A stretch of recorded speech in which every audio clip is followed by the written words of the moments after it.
Dear students, I expect each one of you to compose essays for tomorrow, proclaimed the instructor of the Willowbrook Academy. Then, on Friday, the best compositions will be presented in front of the school. The news delighted some children while leaving others feeling unsure. What should we write about? They inquired. Feel free to select any subject that piques your interest, replied the teacher. Some thought Homestead was an excellent choice, while others favored Institute. A young lad chose the bicycle, and a little girl decided to write about springtime. The following day, every student, except one, had drafted their compositions. Oliver Mitchell, the teacher, questioned, "Why haven't you written your essay?" "Because I don't know how," Oliver replied, as he was still quite young. "Well," the teacher said, "you can write words, can't you?" "Yes, sir," Oliver replied. "After you've written 3 or 4 words, you can arrange them, can't you?" "Yes, sir, I believe so." "In that case," the teacher said, "take your slate and head behind the school building for half an hour. Think of a subject to write about.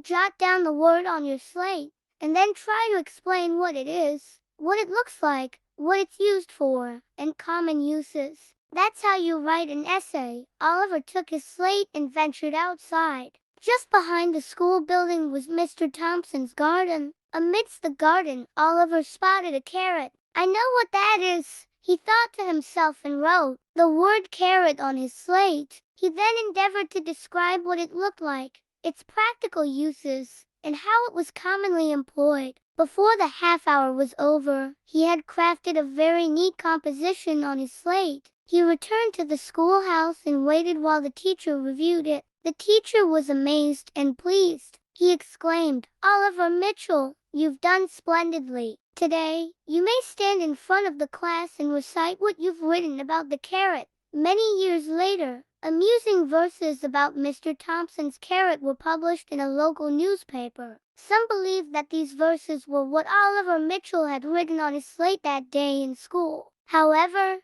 this was not accurate. Oliver's composition was not in verse. As soon as it was read to the class, he erased it from the slate, and it was largely forgotten. Here are those humorous verses, but please, never, ever, ever attribute them to Oliver Mitchell. Mr. Thompson had a carrot. It grew, and it grew. It thrived in the garden, and the carrot caused no issue. It grew, and it grew, till it reached its utmost size. Then Mr. Thompson plucked it and stored it, very wise. There it rested, till it began to fade. Then Susie Thompson washed it in a pot. It was displayed. She boiled it and boiled it as long as she was able. Then Mrs. Thompson served it right upon the dinner table. Mr. Thompson and his spouse both sat down to dine, and they savored, they enjoyed the carrot fine.